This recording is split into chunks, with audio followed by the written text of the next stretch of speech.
You stupid bitch. Yeah, you're a stupid bitch. You stupid bitch. Welcome. Oh, that sounded a bit weird. Welcome to the season 2 premiere of Stupid Bitches Say What. It's been a long time between drinks, podcast drinks, anyway. But we are super excited to get back into it and kick off the season with some true crime. We hope you all had a lovely festive season and New Year's, but it's time to get back to some stupid bitch bantering. Bring it on, please. This episode, I'm going to get into all the gory details of the Adelaide Snowtown Murders, the bodies in the barrels. While I discuss the suspicious circumstances surrounding the death of Brisbane mum of 3, Allison Baden-Clay, who was murdered in 2012. Why was she killed? Who killed her? Did the killer get the most appropriate sentence for their actions? You decide. And let's kick it off. What are you drinking, Sean?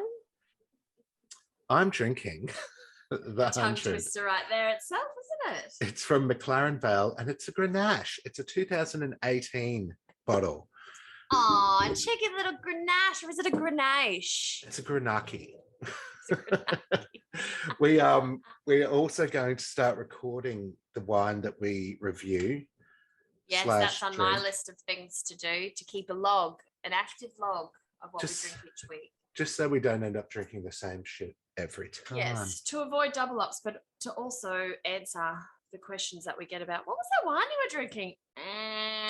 I'm not sure. Forgotten. It was red. Let me check my Naked Wines catalogue and see if I can narrow it down for you.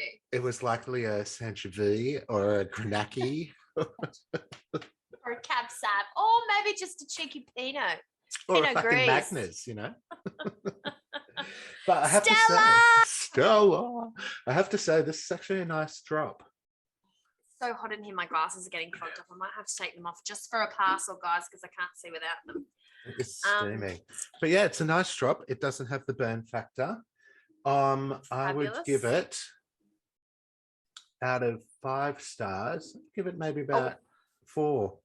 We're giving stars now, are we? That's new. I didn't know we'd Why not? Giving stars. 4 out of 5, you say? Wow. Okay, actually, that's probably a bit generous. I'll give it a 3.5. Still, I would say 3.5 is a generous rating. Out of 5. It's a C+ anyway. It's a pass. What are you drinking, Skye? Stupid bitch. Look, I'm super excited to tell you, but before we do that, shall we introduce our fabulous Stupid Bitch Say What glasses? Look at this. Look, we're twins. We're living in the same state again and we're twins. Oh my God, did you just put your fingers in your wine? Don't you? Tune into YouTube if you like. Or to see someone fingering my behind. Ew.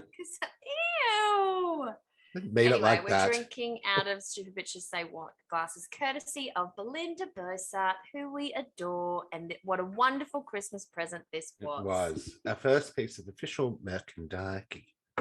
Did you say that you were drinking from Windenham? What was your McLaren Vale? Yeah. You said McLaren. Okay. So is the Windenham an estate? I'm good. Yes, it is. It is. In fact, I'm going to bring it into the picture. So it's I've had it chilled. That the label's gotten a bit wet and gross. We do need to chill the red. Let me tell you about what I'm drinking this evening. It's a Windenham estate, which has been around since 1828. Just in case you were wondering. It's a cheeky Cab Sav, but it's a bin 444, which I have no fucking idea what that means, by the way, but it's a Cab Sav. All the 4s, lucky draws. Guess what year it is, Fino? Guess what year? Oh, stop it. Okay, so I'm about to take us back in time. Guess what year? Oh my God, this is a podcast fucking episode. Okay, so it's obviously not 2021 or 2020. I'm going to go 2016. It's older. 2012. It's a 2011 Cab Sav bin 444. Off, you classy bitch. How much did that set you back? And look, my palate knows. My palate definitely can tell the difference. It cannot. I'm joking. I'm totally well, what does it taste like? Look, It was a hard couple of gulps, but I'm into it now. But can I explain why it's a 2011? It's not because I went out and spent hundreds of dollars on wine. I'm not sure how much a bottle of this type of vineyard would be worth. Oh no, my phone just turned off. But I'm staying with my sister and my brother-in-law at the moment, and he asked me if I wanted some really old reds that he inherited, and I said, "Do I?" Yes. Do you even know me? Can I ask what year they are? And he said, they're pretty old, Skye. I think they go back to like 2011, 2012. And I was like, sold. Hand them over. What were we doing in 2011? Sold was an expression. I didn't pay for them. 2011, I was 31. I was 34. I was in New Zealand. We're in NZ. You know what? That was the year I had my crazy wig party. And then you left the week later, wasn't it? Yes, it was. Because I was just thinking, I remember my 30th, and then I had to do something that was equally as crazy for my 31st to continue it on. And I was like, I know what I'm going to do. I'm going to make everyone wear wigs to a restaurant.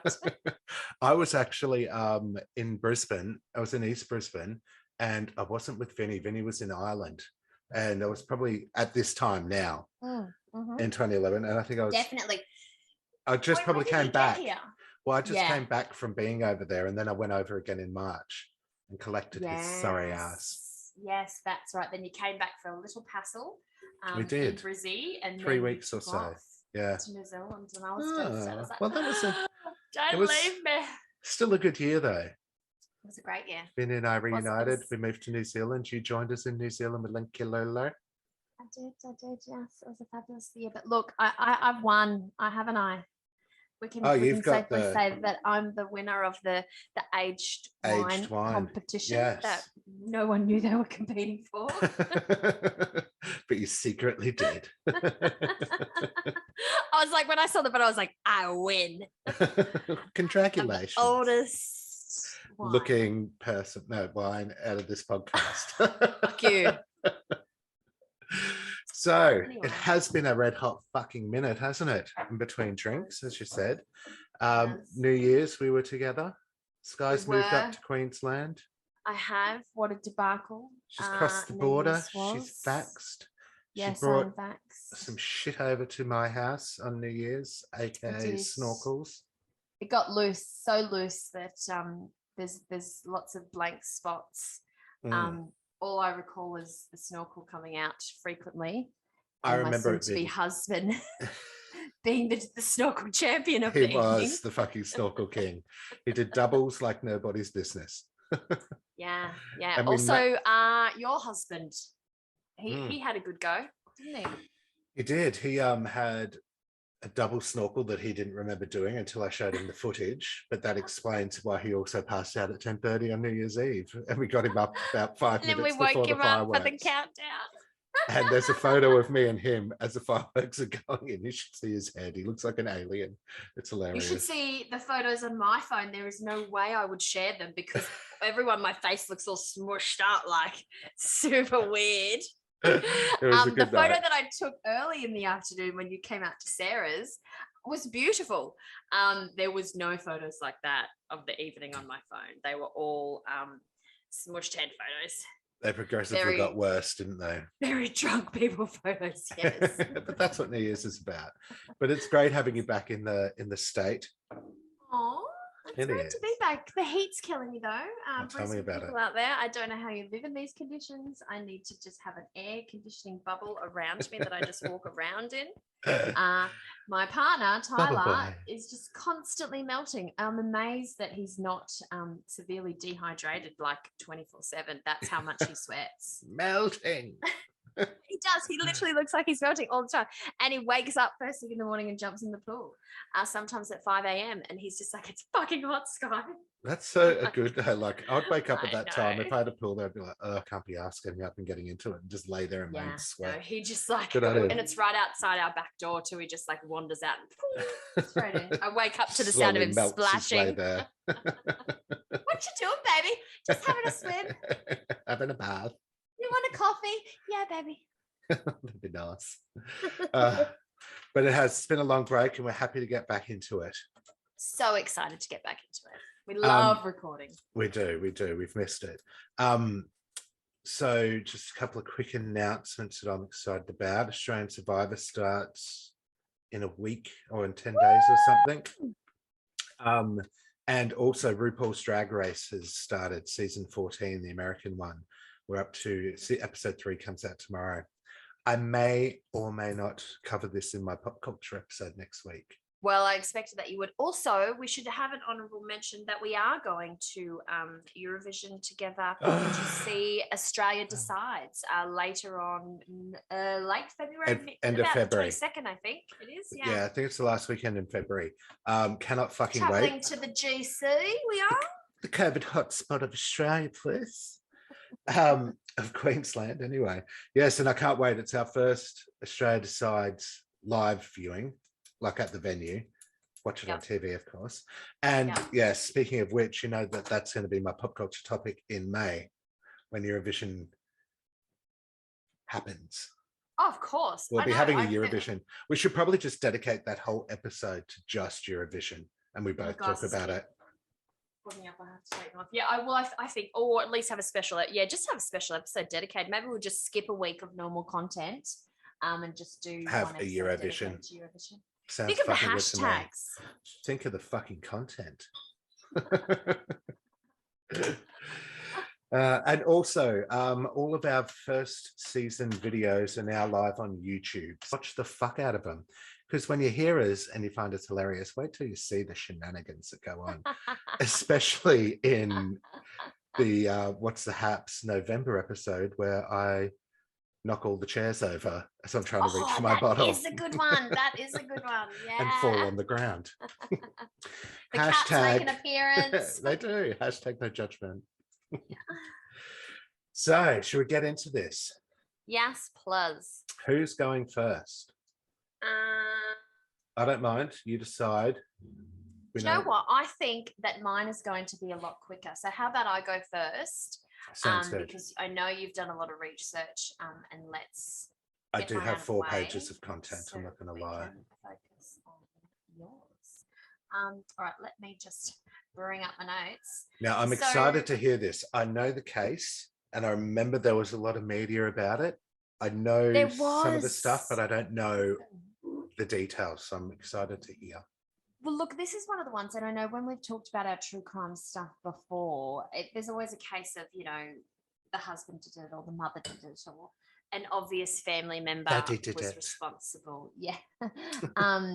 So I think we talked about Azaria Chamberlain, and if you haven't listened to that episode, that's legit Chamberlain. Well, right, that might be a good one to watch. It's not my finest moment, but I get very inebriated by the end and repeat myself, constantly. A lot of times. But it was my first time back on Reds, people. But yes, that was a case of where everyone accused the mother. The mother certainly did it. But eventually she was acquitted because she wasn't responsible. Fucking dingo did take her baby. The thing I remember about this case, the Baden-Clay situation, was that I remember it because it was 2012. We were just talking about where we were in 2011. 2012, I was 32. I believe you were 35. So I remember when it happened. I remember when she went missing and it was on the news. So she was missing for 10 days before they found her. During that 10 days, her husband reported her missing less than 24 hours after she was gone. She was an early morning walker. She'd gone out for a walk. Right. She was believed to have gone out for a walk. She usually walked around about 5 a.m. She just never came home. And he never came home. Yes. So He was expecting her home to have breakfast with the girls. They had 3 children under 10, so little ones. She didn't show up, I believe, about 7:30. He contacted the police and said, my wife hasn't came home. So for 10 days, there was media appearances by her family. There was media appearances by her husband begging for her return. Her father and mother, or her family, Allison's family, talked in the press about the help that they were receiving from the SES and the police services, and how everyone was doing their best to search for her, and they couldn't fault, emergency services for all the commitment that they had. Her father was quoted as saying, "Please help us because there are 3 beautiful little girls waiting to see their mother as soon as possible." So very sad. And I remember seeing it in the media at the time, and my mother is quite cynical when it comes to these situations, and she said, "The husband did it. I absolutely did it." She was certain. And I remember thinking, yeah, I think he did it. He just, I don't know. Because he was quite grieved, wasn't he? In the whole, like when he was doing the things, but he didn't cry or He was, and I think he was all about, I'm just focusing on my children. The media would ask a lot of questions, and he'd answer a few and whatever, and had great manners and blah blah blah, but kept saying, I just need to focus on my children right now. Sort of, I've got to go and I've got to not be there and whatever. And so, what do you think about that? Does that say red flag to you straight away that he's not like? I get what then he needs to focus on the children, but do you not think you'd be like, I just want my wife back? The kids want their mum back, and I think how people react in those situations, like, when we're talking about Stephanie Scott and how her husband to be was just like, they were barraging him with, saying that she was a runaway bride and that she'd got cold feet. And he was like, say what you want. I know that something bad's happened to her, just please help us find her. This is not her. And he answered every question the media threw at him. And, he appeared distraught, but was above and beyond, despite his clear grief at the situation. He wanted to go above and beyond and would answer and talk to anyone, basically. To get it. And that's the same.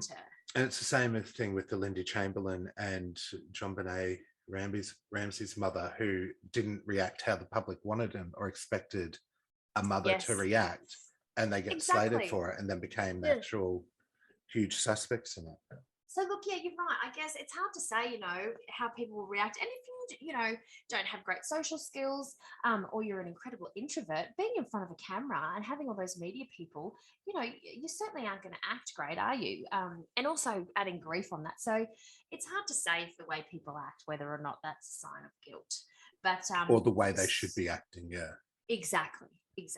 But in the beginning, the police were adamant that this was a case of a missing person. They, I believed at some point, thought she may have taken off in the very, very early stages, mind you. Because that's what you hope, isn't it? Like, if they're not coming back, that they've just run off. Yeah, but look, the police were quoted saying, look, it's not a suspicious circumstances. We certainly don't think there's a murder. We believe that she's just missing at this stage. There was no signs or anything like that, no evidence leading towards it. By day 10, she was found, and she was found under a bridge. And you know what? I should have actually written which bridge it was, because she went missing in Brookfield, which is over Indooroopilly Way. So the whole community came together as well. Oh, really? Was it around here? Yeah. Where I am? Yeah. Jesus. So I'm supposed going to do a Google. Keep talking. Yeah, so, her parents were active in the community. She was one of the head executives at Flight Centre in Human Resources. Oh, wow. They had met, her and Gerard, I think it's Gerald.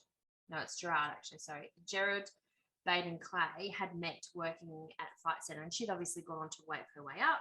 He went on to run a real estate business. So, when you work in real estate, you're generally quite well known in the community because you sell lots of houses and people see your face around and yada, yada, yada. So a lot of people knew them. And actually, I read on Wikipedia, there wasn't a lot of information there, but apparently Anastasia Palaszczuk knew her when she was young because she put together a scholarship in some sort of dancing. I think it was ballet in Allison Baden-Clay's name. Oh, wow. So I believe there was some relationship there as well, that they knew each other when they were kids, maybe.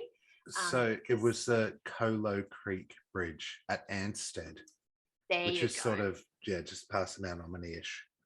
Yes, so that's where she was found. But I can't find much information about. So what I know is that the coroner was unable to make a determination on the cause of her death or what specifically killed her. But I believe from putting 2 and 2 together from the research that I've done, and believe it or not, I don't have a lot of information tonight, but I've done quite a bit of research over the last couple of days on this one. But there's not a lot about, whether it was blunt force trauma. I believe it was, but whatever happened, the coroner couldn't really say definitively. She was also, I think, submerged in water for a period of time as well. And but again, that's speculation because I couldn't find much information about that. And when you're in water for a long time, it washes all the DNA away. It washes a lot of shit. And deteriorates the condition in a way that can sometimes, get rid of other signs and evidence things like that. And stuff, yeah. Exactly. So, so she was found under this bridge. She'd been missing for 10 days at that point, right? So obviously the police had the body. I believe during that 10 days, they had started to think foul play.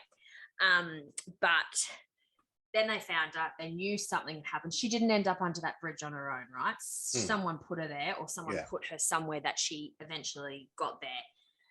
And she didn't take her own life. They knew that. So a couple of days after that, they had brought him in for questioning. Husband. They had also searched, before they brought him in for questioning, they fully searched the home and they searched his offices at the real estate, the business that he ran. Then they brought him in for questioning. I believe he might have been released for a day or so, and then they went back and got him and he never came out. So they had him on charges of murder. But again, there's nothing to say what specific evidence they had on him. Yeah. But they had him on charges of murder and what's the one where they mess with the body? Tampering, with evidence. With the deceased body. Yeah. After the fact or something like that. So they were the two charges that they convicted him on. He wasn't tried until 2 years after her body was found. So, and they refused him bail because they thought he was a flight risk because she had $800,000 in life insurance that had paid out. Right. He was the beneficiary and the executor of her will, but her parents were damned if he was going to get it. So they petitioned, and then the prosecutor petitioned for him to be allowed to be released on bail because they believed, because of his access to this money, he was a massive flight risk. And also they believed, like, I think because he was remanded and it got approved, like he stayed in custody until the trial. He never got out on bail.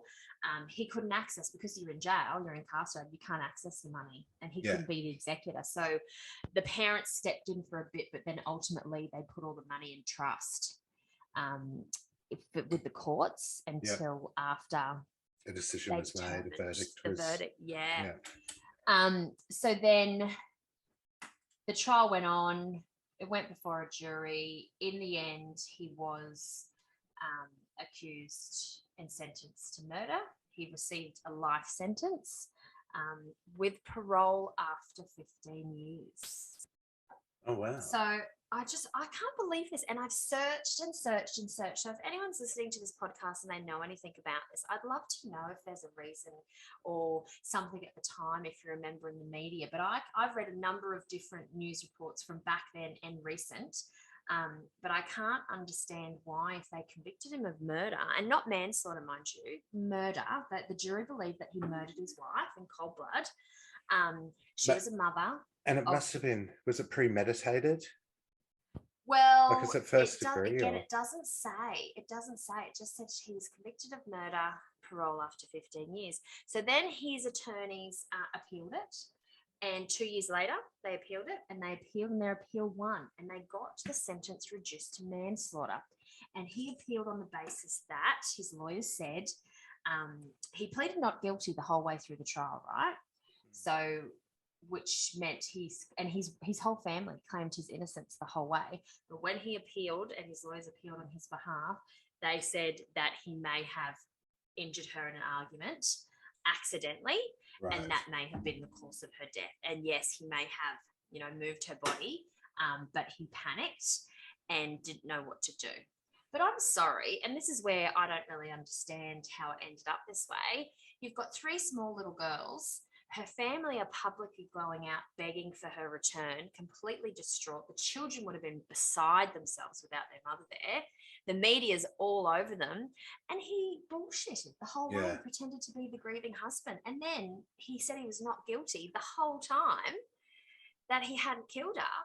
But then when it suited him, he turned around and said, oh, maybe I did accidentally hurt her. And, responsible for her death. I Like, wonder too if bad. it's that loophole shit with the legal system where he's pleading not guilty to the charges that they were laying on him, which was first degree murder or something like that. And he's like, oh no, I'm not guilty of that. I killed her, Well, he but lost it wasn't anyway. first degree. He lost anyway, so he was accused of murder. I don't know if we have the first degree, second degree stuff in Australia. That might be an American thing, you know. I think it's just straight. You either murdered them or it was manslaughter, and you get life sentences for every murder. Do you know what I mean? Like, Yeah. 3 people and you're guilty of those 3 murders, you life get a life sentences. sentence each time. So he got the life sentence, but he's eligible for parole after 15 years. And I'm like, well, fuck, 15 years is nothing when you've killed someone. Was this the one where they, or actually, I won't say anything in case I spoil something. No, say something because I'm coming to the end. I'm going to talk a little bit more about what happened with the appeal, but yeah, keep going. Is this the one where they found CCTV footage of him of throwing her computer into the water, into the river or something like that? I don't know. I didn't find anything about that. And it could be some of the media stuff because it's a little time ago has been archived. And maybe I just can't access it. But there wasn't as much information on this situation as I thought there would be. Even the wiki page didn't have heaps of, like, there was quite a bit of information about the trial and about, you know, his appeal and the timelines and things like that before he was arrested and accused and, you know. So we don't know the details of why he killed her and what let happen. Well, okay, no. We do know that he had a girlfriend. Okay. We do know that he had contacted the girlfriend and told her to lay low. Right. During the time. Yeah, this is ringing a bell. Yes, we do know that he was in partnership in the real estate with 2 other people and they knew about the affair and had approached him and said he either ended it with the wife or ended it with the mistress, or they were getting rid of him as partner. Okay. They didn't want to be in business with him anymore. We also know that he was majorly in debt. He had $70,000 in assets that he owned specifically, but he was over $300,000 in debt to friends and family members. Which $800,000 would have cleared up nicely. Yes, and he also made calls to her insurance company the week before her disappearance, making inquiries about her insurance, the money with regards to her specific fucking insurance. Idiot. Yeah, I know, what a dummy, right? I know. Like, obviously, I mean, he shouldn't kill, but like, could be tracks a bit more, you fucking moron. So that would be premeditated. Do you know what I mean? Like, if totally. If they could use those in court, that's premeditated. He was looking into a fucking you know, life insurance. Like, who does what that? What payout he's going to get? Yeah, exactly. And why did she have it anyway? Like, well, because I guess when you got 3 kids and stuff like that, you know, some people get life insurance to make sure the family's okay if anything does happen. The girls ended up getting it, and he'll never access it. Like, it's all theirs now. Good. I mean, I'm sure they'd prefer their mother, but. Yeah, and then they go on to say, look, there's a lot of speculation about the fact that he was not necessarily abusive, but, you know, was very horrible to her in the relationship, and she didn't tell anyone, and she sort of had this facade, and she always looked lovely, and she was, you know, very successful in her career, and what went on behind closed doors, her sister believed was horrible, and she was, you know, concerned. And he treated her poorly. Well, obviously, he went and had an affair, and again, she had very small children, and you know. So he wanted a big cash payout, and he wanted to be set up with his mistress, and free of debt. Yes, pretty much. Thank God he didn't do anything to the kids, because you know there's a lot of those ones. That's right. Yeah. But so look, he got his sentence downgraded to manslaughter. 2 years after he was originally incarcerated for the guilty sentence. It's not an accident when you're inquiring about life insurance a week before. I think so too. Yeah. But for whatever reason, the courts agreed, the Crown agreed and said, yeah, we'll downgrade him to manslaughter, which potentially could have come with a less probation period. However, people took to the streets and, you know, protested, family and friends. And as I said before, her parents and her family and herself were quite well known in the community.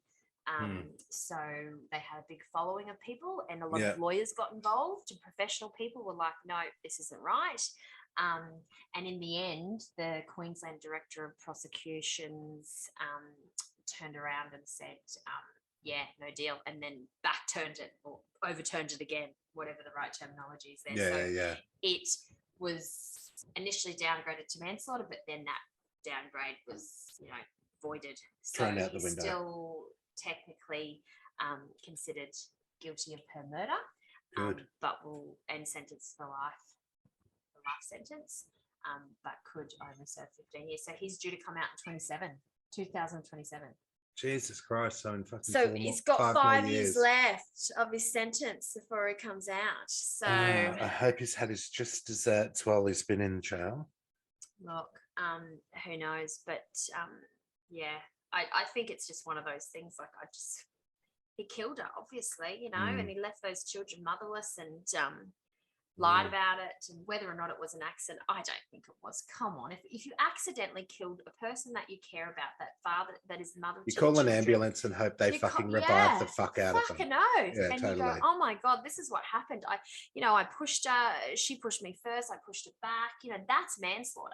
That's when you're likely to say, the police are to say, look, you guys had a volatile relationship. Maybe it was her, maybe it was you, but you didn't mean to kill her.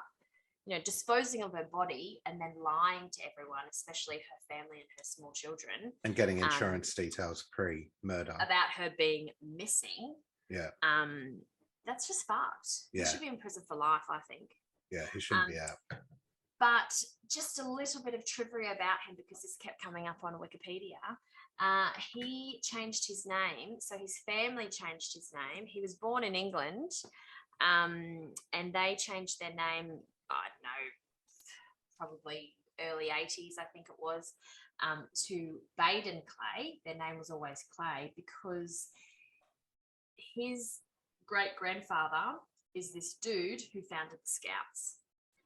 And his sister founded the Girl Guides. Oh, my God. So, yeah, I'll tell you what his name was. Robert Baden. Hang on. Scouty. His great-grandfather is Robert Baden-Powell. First Baron Baden-Powell. Wow. So, and it's cited in Paul Roberts' Wikipedia page that he's the great-grandfather of Gerard Baden-Clay, known for murdering his wife. Wow. So it's I'm also sure he now loves that. Yeah. His great-grandfather's dead. He died in 1941. He founded the Scouts after all. And his sister Agnes Baden-Powell founded the Girl Guides and Girl Scouts. Jesus, that would have been a fun childhood they had, I imagine. You know, right? You should see the photo of him too. Yeah. Check it out if you want to. Scouts Honour. Scouts Honour. That's right. So there you go. Look, when I picked this, because I was looking for, something, a topic that people might recognise, but also created a little bit of sensation in the media. And at the time, I believe it did, but there's not a lot of facts, and I may have done it an injustice. So if I have, please let me know, and please tell me any evidence or factual information that I've left out that you know about. I'd love to hear from you. Hashtag stupid bitch Skye. Hashtag stupid bitch Skye. Hashtag Skye doesn't know how to use Instagram Live. Hashtag hello. Oh, very good. Well, hopefully you, Bino. Hopefully that bastard doesn't come out in 2025. 27? 27. 5 more years. Well, he will. Unless he does something in there, or I think they have to go through a parole board, but if he's eligible and he's been a model shows remorse and citizen, then I think they kind of have to. They'd have a criteria. Maybe he'll get shanked. Boxes, he'll get out. Yeah, maybe he'll get shanked.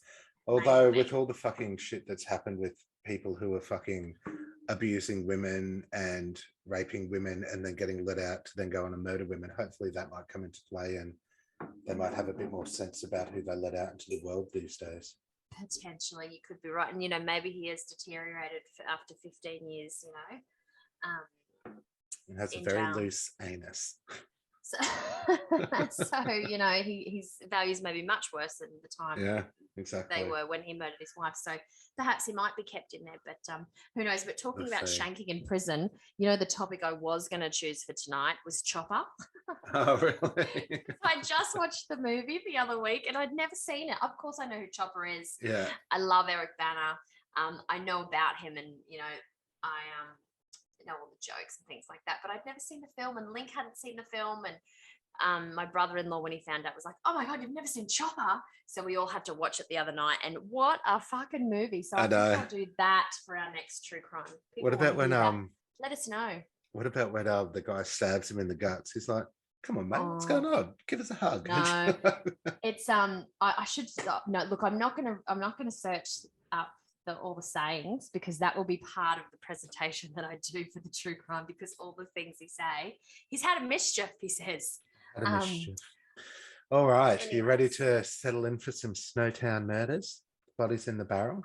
I am terrified, but yes, let's do it, because I think it's going to be super gross and horrible. So yeah, a little disclaimer. So there is a lot of information that goes along with this segment, because it's just, you can't leave some of the shit out, but I have left some stuff out.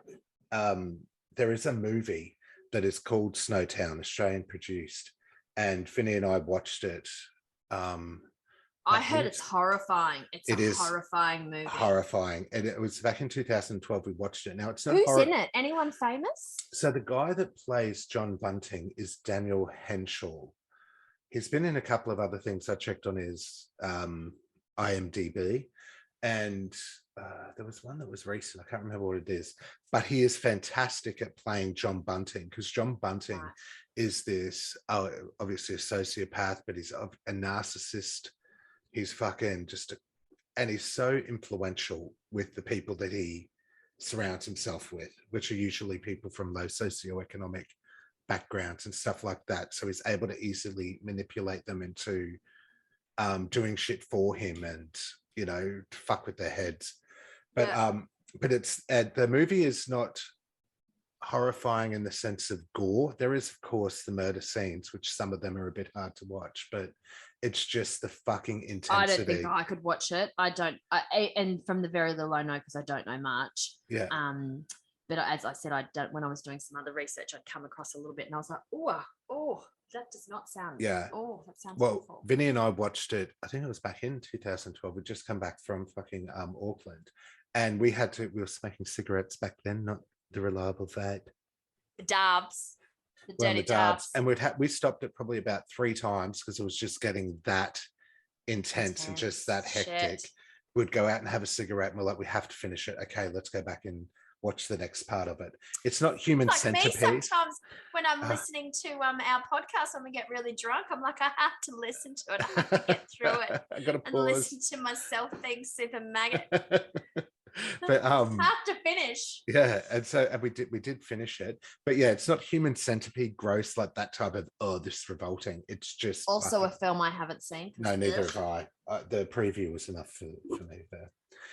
But I'm going to go to Adelaide, also known as the city of churches, and also the home of some of Australia's most notorious murders. That Adelaide has some fucked up murders. There's a show on Binge called City of Evil. So does Western Australia, man. They have some fucked up shit over there. It's crazy, eh? There's a thing, it's on Binge, City of Evil, I think it's called, and they cover about 3 or 4 cases that happen in Adelaide alone, this being one of them. Everyone was partying at the time like it was 1999, because it was. But on the 20th of May 1999, the celebration stopped as police make the horrendous discovery of 8 dismembered bodies in barrels of acid. This would become known as the Snowtown Murders, one of Australia's most highly publicised murder cases, and tagged as the bodies in the barrels with the media. 4 other bodies are also found and attached to the murderous gang, made up of 3 men, well, 4 men, but 3 men who did the murdering, led by John Bunting. So we have John Bunting, Rob Wagner, James Velasquez, who were the ones who were involved in actually killing people, and Mark Hayden, who was eventually arrested and tried for the crimes. It would become one of the longest criminal trials in Australia, and is the longest criminal trial in South Australia history. It should be noted that Velasquez, though, who was quite young at the time, I think he was 17 or so, doesn't enter the gang until after the murders start. So he's probably involved in about 4 of them. And he gets involved in the gang after his mother, Elizabeth Harvey, moves in with Bunting, whom she had a sexual relationship with her sons, James Velasquez, and his half-brother, Troy Ude. Velasquez and his brother Troy were sexually abused by their birth father when they were young, and Troy in turn then abused his brother James. That's just a little side note to keep in under your hat. So while most of the bodies were found in Snowtown, only one murder actually takes place there, but we'll get to that. Is it snowy?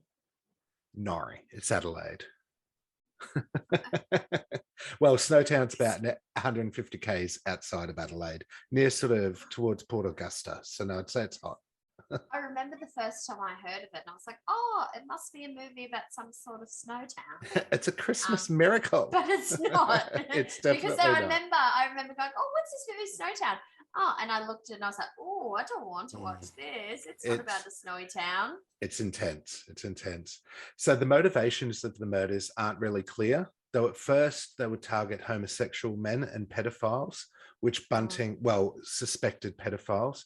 Bunting saw homosexuals and pedophiles as one of the same thing. Same thing.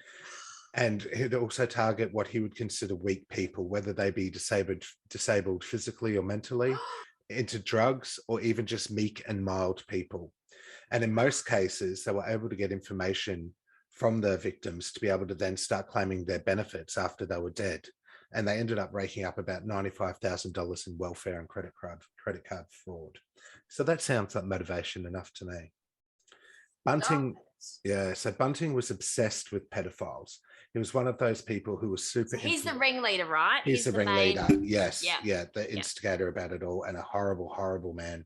He was one of those people who was super influential and would draw in his followers who were disadvantaged. As I said, so some from low socioeconomic families or environments, those that didn't have a great start at life, some uneducated folk, if you will. Yeah. And apparently when people who have spoken about it since, who weren't a victim or in the gang, said that whenever they were around him, that's all he would ever talk about was his hatred for pedophiles. And he even had a chart of people's names who he assumed were pedophiles from rumors or from people saying something, or his own personal opinion, that he had pinned on the wall that was known as his rock spider wall. And there'd be names of all the people and their phone numbers, and he'd randomly pick a name and start calling and harassing that person, screaming abuse at them, and tell them that they were going to get what was coming to them.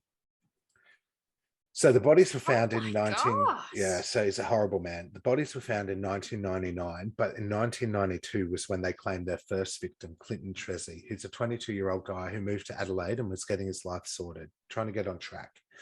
Rob Wagner, who was one of the other trio of the killers, and his then partner, Barry Lane, who was a cross-dresser who also went by the name of Vanessa, befriended Clinton and introduced him to their friend Bunting. So hold on a second. He had a problem with homosexuals, but he had 2 people on his crew who were in a relationship who were men. Yes, yeah. One who was a transsexual. One who was a transsexual, yeah. So, and the transsexual How does that work? I know. So it would have been a horrible fucking situation. So Wagner's a pretty horrible man as well, and he's classifies himself as bisexual. So I'm sure fucking Bunting had his own opinions of them. But yeah, so they were openly gay. So he knew that they were gay. He knew that they were a couple. Though he definitely knew that Barry Lane, aka Vanessa Lane, was gay. Was a man as a woman. Yeah, was gay, but Rob Wagner ends up being one of the ones who does most of the killings under Bunting's fucking influence and instruction, and Bunting was there for it. And anyway, we'll get to that. So they befriend Clinton and they introduce him to their friend Bunting. So Clinton dresses a bit flamboyantly and is identified because of that by Bunting as gay and therefore a pedophile. So during a social visit that they invite Clinton over to Bunting's house, he's sat on the couch and he's watching TV when Bunting comes up behind him and smashes him over the back of the head with a shovel. And he beats the shit out of him with such force that while Clinton's forehead's on the ground and getting bashed on the back of the head, his forehead also suffers fractures from the force of the shovel smacking him on the back of the head. His body's then disposed of. Hopefully he was dead quickly then. Yeah, so it's something that gets progressively worse with each person, unfortunately for them. So his body's disposed of in a shallow grave north of Adelaide, and it's not found till a couple of years later, but they don't know who it is. Right. The next murder isn't until 3 years later, with another victim being killed in December 95 and then another in November 96. So there's 3 years and a year gap between those. But then the thrill of it really kicks in and the gaps between the murders decrease, with the 3 victims being killed in 97, about a month between each other. And then they take another 5 victims in 98, with the final victim, Velasquez's stepbrother, who was actually killed in the bank building that they rented to store the barrels containing most of the victims. So not the one who was sexually abusing them, though, or the one who was sexually abusing them? That's his half brother. So this is a step brother. So it did not have anything to do with the sexual abuse. Gotcha. So with each murder, the lust of power and the thrill of the kill just gets stronger and stronger, and the techniques that they use become more extreme. When they first started by just beating their victims to death, ends with their victims being strangled with jumper leads till unconsciousness or on the brink of death, and then they'd bring them back again and restart the process. So it was just fucking horrendous. Like, it's a terrible way to go. All while Bunting would scream names at them and that they were going to die, while he'd look into their eyes, and he liked to watch the life disappear from them as Wagner did the actual act of murdering them. So that's why he would like see their life go and just go, they're going, bring them back, and then they'd come back alive again and be back in the room, and then go through the process again of torturing and strangling them till fucking the brink of death.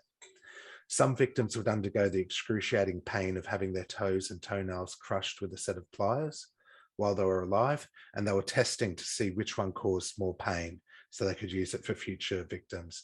Lit cigarettes would be stuffed up their nose and in their ears. They'd get stabbed with ceramic tools, hooked devices up to their genitals and electrocute them, burn them with lighters, the top of lighters that had burn marks on their bodies, smiley lighters on them. Oh my God. And this was in the film?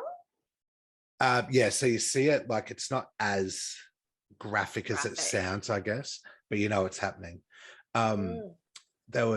One guy Tyler's not going to be able to listen to this episode. He won't be able to handle it. It's a tough one. He'll be like, I can't do it, Skye. I can't do it. I'm not doing this one. One guy had his testicles injected with water by a needle and had a sparkler inserted into his penis that they then lit and watched burn to the bottom.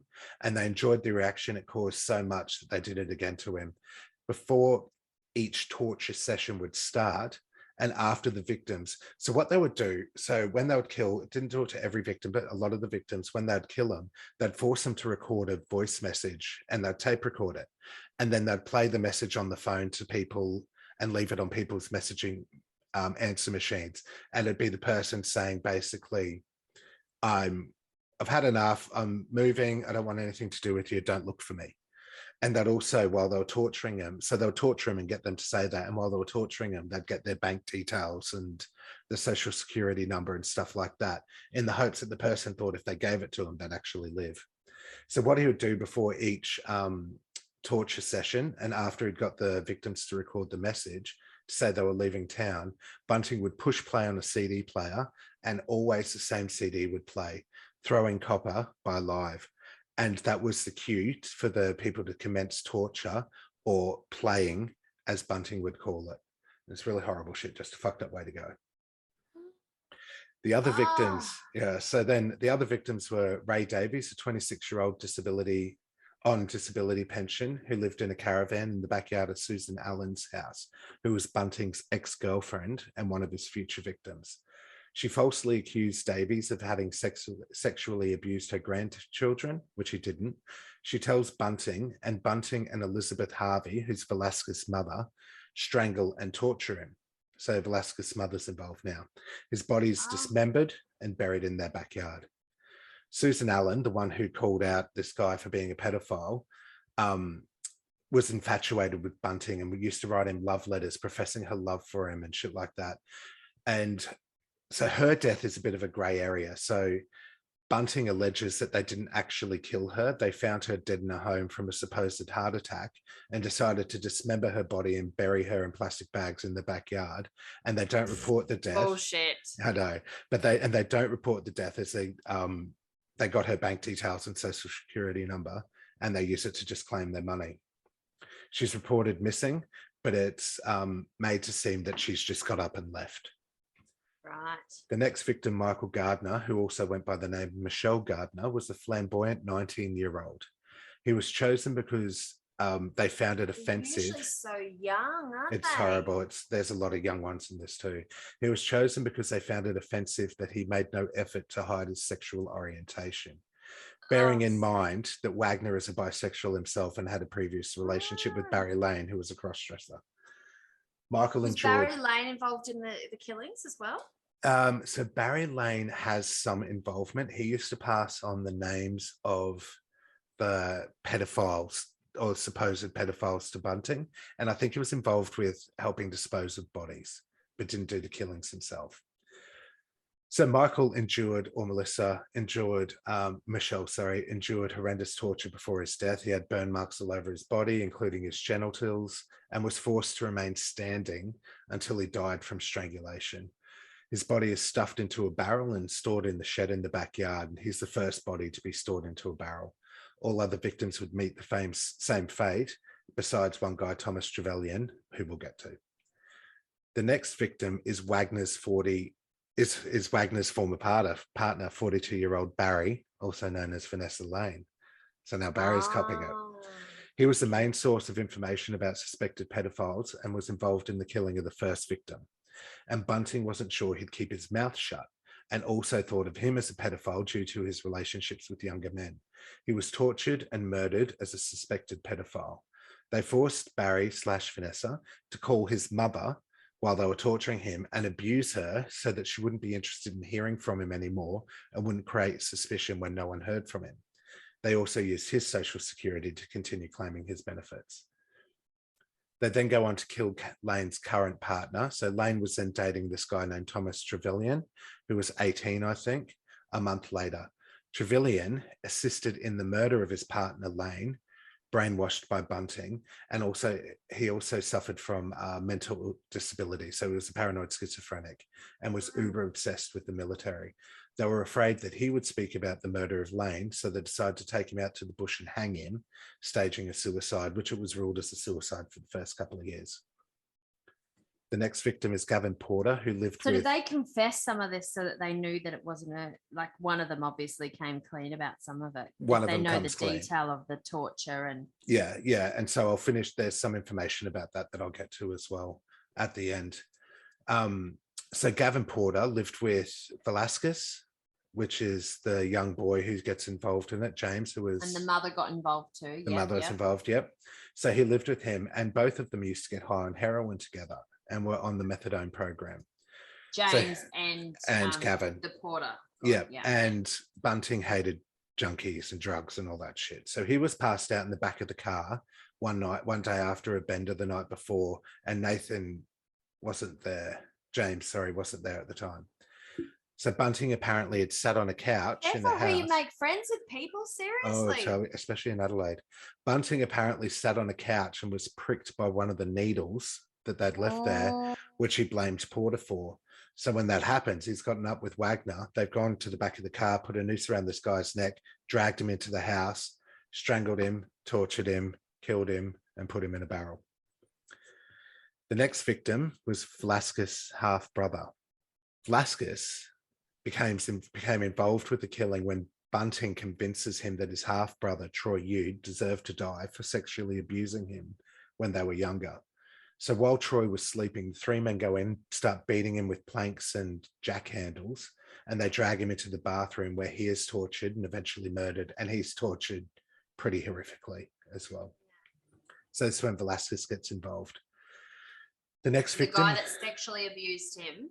Yeah, so Velasquez... According to Velasquez, though. Yeah, killed his half-brother... Well, told Bunting that his half-brother had sexually abused him. And so then he's like, after a while, this convinced him he's got to go for what he's done. While they were torturing as well, they forced him to apologize to Velasquez for abusing him. and all the shit. It was a pretty traumatic one, that death. Frederick Brox, who was only 18 years old. This is a sad one. So Frederick Brox was only 18 years old and was the son of Jody Elliott, who was engaged to Bunting. So it would have been his stepson if they'd gotten married. Bunting had identified him as weak and an easy one to target.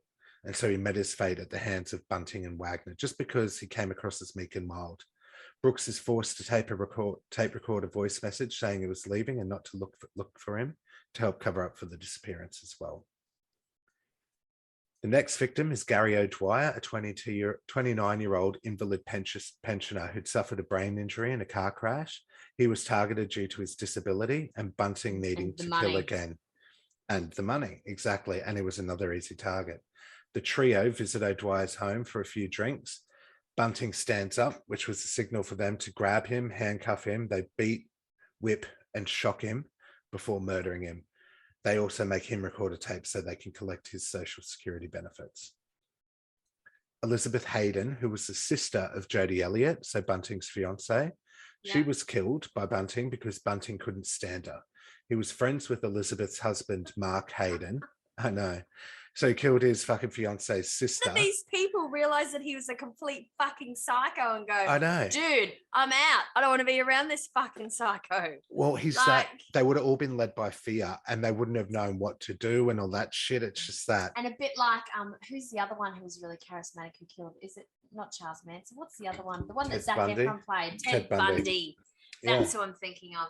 You know, he had the beautiful wife and, you know, she didn't know and, you know, couldn't believe it because he was so charismatic and everyone just, you know, butter wouldn't melt in his mouth, but he was a fucking brutal murderer. Psychopath. He went back and rooted the victims after they were dead as well. Yeah. So Bunting's now killed his fiance's son and now his fiance's sister because, he couldn't stand the sister. He was friends with Elizabeth's husband, Elizabeth Hayden's husband, Mark Hayden. And Bunting made Mark aware of his wife's shortcomings, that she knew about most of the murders, and with her limited intellect, he was worried she would say something. So he's manipulated Mark, her husband, into agreeing that she needed to be disposed of. They kill her. So did he help kill her, the husband? Help dispose of the body. I know, it's so fucked these are up. all pretty dumb people, right, aren't they? They're like, you've said that he preys on, you know, not clever people. Weak-minded. Weak-minded. Yeah, exactly. But this is the death that actually led to their eventual capture. So people are reporting these people missing, but because their social security is still being collected, it's assumed they're alive. Because their stuff's gone and they've got these voice messages that they've just left, and they're going, a lot of the time they were saying they were moving to Queensland. It was like Neighbours. Do you remember when someone left Neighbours back in the day? They were moving to Queensland. That's so true. So this was the death that led to their He must have been capture. a Neighbours fan, right? Probably. Yeah. That's where they all go to pasture. Relatives and friends reported her missing, not believing the story that they had passed on, that she had locked herself in the bedroom after Bunting refused her sexual advances, and that she eventually later went on to be with her boyfriend, even though she was married. So again, it's probably that situation, like Bunting was sleeping with a few people. Everyone fucked everyone. So is that what the husband said, that she had taken off after a fight with Bunting, and he tried to have a go at her, like have sex with her, and she was like, fuck off, and then she'd taken off with another bloke? Yes. Okay. It was through this missing person report and the shady behavior of Mark Hayden that the police were able to start... The husband of Elizabeth, that the police were able to start connecting other missing people to Wagner and then Bunting. So also, her nephew... Her son. Also oh, missing. Yeah, her nephew. Yeah, exactly. Is also missing. Exactly. So they didn't go too far from the fucking herd, which also fucked them up. Yeah. So, because there was all these people surrounding them. Anyway, Bunting starts to panic at this stage and knows that he needs to move the barrels from the shed, that they were starting to really stink and were causing concern. First, they find a friend who allows them to store the barrels in the back of the Land Cruiser that they stole from Elizabeth Hayden after they murdered her, and was also reported missing. So the car and Elizabeth were missing. Sure. So they have a friend in Snowtown has a rural property in Snowtown. He allows them to store their barrels in the back of the Land Cruiser in the rural property there. They said that the barrels contained kangaroo carcasses. After a short time, the people who lived there request that they move the barrels. Remove the barrels from their property due to the smell. And Bunting ends up renting out the old bank building in Snowtown, 150 k's outside of Adelaide, where the bodies were eventually found. So after a few police visits and questioning, Bunting goes 3 months without being contacted and believes he's in the clear. It's been 6 months since his last kill, so he's getting hungry again, and he handpicks another one of Velasquez's family members, David Johnson, who's Velasquez's stepbrother. The one who actually was responsible for the molestation, allegedly. No. That was the half-brother who they killed already. Oh, sorry. I thought you said that they made him confess, but it wasn't him. So the half-brother was the molester. Yeah. The stepbrother wasn't, no, at all. Right, good. Yeah, and so I think, so like they were both, so him and his half-brother were molested by their birth father. And I don't know. Birth father? Yeah, the birth father molested the two brothers, the James and his brother Troy, half-brother Troy, and then in turn, Troy then molested the younger brother. I see. I don't know how old they were when, yes. Yeah, and I don't know how old he was when he did it and all that stuff. It was just a shit fucking family to be born into, it seems. So yeah, so they identify Velasquez. Fucking oath it was. Yeah, totally. Yeah, and then the mother ends up fucking having a relationship dumb with Bunting. mother. She is the worst mother in the world. I hope she pays. But continue. Well, she does, yeah. So David was a clean-cut 24-year-old who liked to stay away from trouble, and he was really determined to make something of himself. He used to dress well, and he wanted to buy himself a computer to help him on the way. So this is 1999. Do you remember when people were refurbing computers, all that stuff? They were probably more expensive for what you got than they are today. Bunting didn't like him because of the way he dressed and because of his aspirations, and would call him a faggot constantly. Bunting gets Velasquez to lure David to Snowtown on the pretense that he would take him to someone who had a good deal for a computer. So he's driving him 150 kilometres out of Adelaide to go get this computer. He's taken into the building, realises it's a trap when Bunting and Wagner are there, and he's beaten by the men until he gives them his PIN number and his card. And they also make him rehearse a few lines that Bunting had prepared on computer to record. Wagner and Velasquez take the card to the ATM to get the money out. And while they're gone, Bunting starts torturing David again. David has his hands tied behind his back, but he doesn't go without a fight. And he starts charging at Bunting a couple of times and ends up breaking a couple of Bunting's ribs up against the wall. But but Bunting eventually gets control of the situation and kills David. I thought you were going to say he was an undercover cop or something, and that the police swarmed, saved him. I know. And he was the last victim, but also the only one that was actually killed in Snowtown. So David had his... So the Snowtown. Hey. I shouldn't laugh. That's not funny at all. What'd you say? But the whole Snowtown thing, I was like, it's the only one who was killed in Snowtown. But all the bodies were saved there, found there. Yeah. That's why, yeah. So Bunting eventually gets control of the situation and kills David, much to the dismay of Wagner, who returns to see the corpse. Because Wagner wants to kill him. He's the killer, yeah. And so he loses his shit as he's the one who does the killing. And Bunting's like, I'm sorry, man, this happened. You know, he's broken my ribs, yada, yada, yada. So again, the kill needs more thrill for Wagner and Bunting. It's not just killing anymore and the torturing. So this time they actually cut a big chunk of flesh from David. They take it to their... He's already dead though, isn't he? He's dead. Yeah. They take it over to their friend's house across the road from the bank, which is the one, I think, who stored the bodies at first without knowing it. Tell them it's kangaroo. They cook it up and serve it into 3 portions, and Bunting and Wagner eat some of this guy, and they serve it up to the friend who has no idea he's eating human flesh. That is fucked up. So through the police investigation... Also, that's the alternative, because he couldn't get the thrill of killing him. He decided to eat him. That was the next step. This was the next thing that sent them. So originally they started just by bashing people on the head. On the world are these humans, right? 100%. And because like even the bashing doesn't do it from anymore, taking the life out of him and seeing it go is not doing it anymore. Now they need to eat them. Imagine what the next step would have been. It's fucked. So through the police investigation into Elizabeth's disappearance, they learned that the first victim, Clinton's last known address, is the same as Wagner's. Fucking bring back the death penalty, seriously. It's hard. It's when it makes it controversial, isn't it? So the police investigation into Elizabeth's disappearance, they learned that the first victim, Clinton's last known address, is the same as Wagner's, and that from when he disappeared in 92, he never made any contact with friends or relatives since. Barry/Vanessa Lane was also a resident of that house.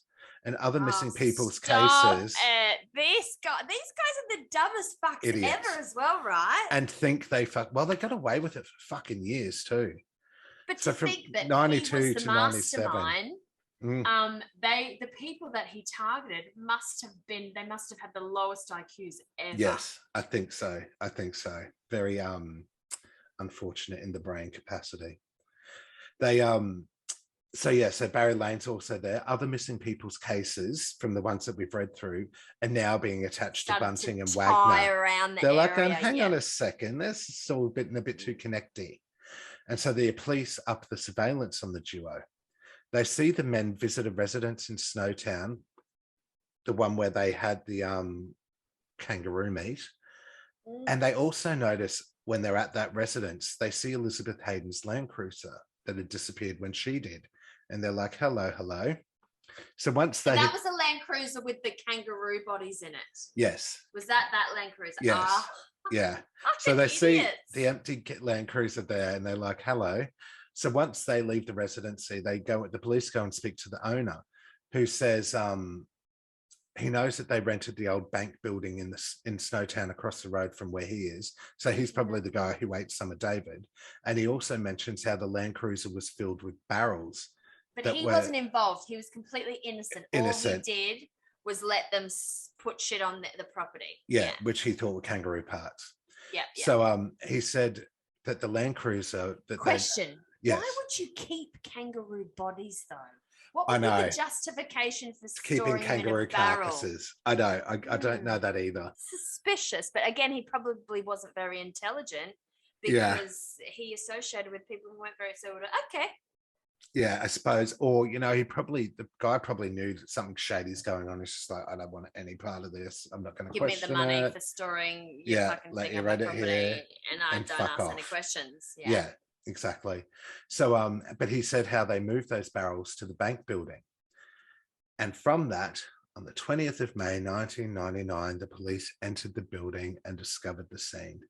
And they started lifting up the barrels lids one by one and started seeing dismembered body parts floating around there. The smell that was coming out of there was horrendous. Apparently, when the media circus took up around there, the media were getting down on their knees and trying to smell under the bank door so they could say what the smell was like and yada yada in their stories. They fucked up. That is disgraceful. Journalism. They fucked up though because they used the wrong acid in the barrels. So they used hydrochloric acid, which basically mummified the bodies, and not sulfuric acid, which would have dissolved them a bit more. Dissolved them. So they had all the fucking evidence they needed. And they would have seen they all were the burn dumbest marks. Killers ever. They had all the burn marks on them. They would have seen all the torturers. Yeah, I know, right? Fucking idiots. So the gig is finally up. Bunting and Wagner, Velasquez and Hayden, the husband of Elizabeth, were arrested. Bunting and Wagner don't reveal a single thing to the police. Hayden claimed that he was not involved with any of the murders, only the disposal of the bodies, and Velasquez admitted to his involvement. Well, once he's come clean about that, they're just going to pull the thread, right? Yeah. Go on, then off your pup. Velasquez only admits to his involvement in 4 of the murders. So Velasquez is consumed with guilt during the time he's in custody. He tried to kill himself twice in the first week of custody. Good riddance. And after 2 years of them being all in custody, and after Velasquez's mother, Elizabeth Harvey, dies of cancer, he no longer felt the need to protect her as she was involved and knew of the Ray Davies killing, and he pleaded guilty to the charges, stating that he only went along with the murders because he knew that he would be next if he didn't. He then becomes a star witness at the trials, providing all the information the police need to tie up all the loose ends in the case. You're going to say he got off, aren't you? You're going to say they let him go. So Drew, where's my fucking, I had the sentences. Oh, here it is. During the trial, Wagner and Bunting show absolutely no remorse for what they did and still don't. Bunting receives 11 life sentences without parole. Yeah. So Wagner gets 10 life sentences without parole. Velasquez received 4 life sentences, with 26 years being non-parole. So what's that? So when this would have been in 2001, so he could be out in 2027 as well. Same as fucking Baden-Clay. And Mark Hayden received 25 years. What they did is way worse than 100%. Yeah. But still, I still feel that Baden-Clay should have life without parole. I don't understand why you would convict someone of murder and then give them parole. They're convicted of murder. They took someone else's life. Yeah, and premeditated. You're out. You've done your job. Done. It's not like it's not like she was, and it's not like she was abusing him the whole time, physically abusing her, and he snapped and So anyway, Mark Hayden receives 25 years with 18 years non-parole period. Wow. Anyway, the judge actually said at the trial, and I quote, "If I had the power to make an order that you were never released, I would unhesitatingly make that order." For all of them, or just for the 2 main ones? Bunting and Wagner.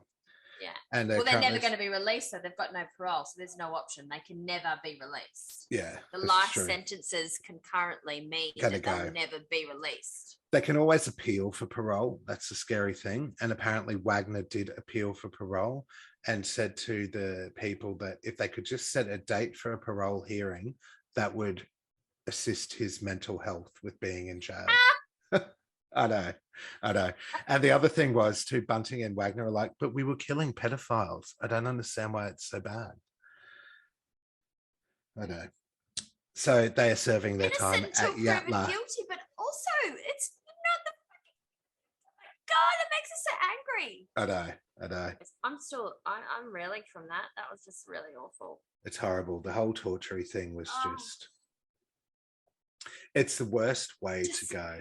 I just feel like I need to write a letter to someone and say, like, seriously, stop it. These ones need to be executed. Come on, just these guys at least. And you hope they do get a rough time in prison, like a real rough time. Well, thank you for tuning into our premiere episode of season 2. What a ride. We are so looking forward to bringing you all the new content. We've missed having a cheeky read together on our Friday evening, your Tuesday. Aww. Tune in next week when we bring our pop culture back into your lives. Check out the first season of Stupid Bitches Say What on Spotify, Apple, YouTube, or wherever you listen to your podcasts. Tell your friends and make sure to like, follow, and share. Cheers, stupid bitches. Good night, stupid bitches. Bye. Well, I discussed the suspicious circumstances surrounding the death of Brisbane mum of 3. Allison, do you want me to do that again? Because you no. I do like that. But I discussed the suspicious circumstances surrounding. It's a very it's a tongue twister. It is a bit of a twister. It is. While I discuss the suspicious circumstances surrounding the death of Brisbane. No, I have to start again. I said that too funnily. Yeah, that stupid bitch. He's a stupid bitch. What a stupid bitch. That stupid bitch.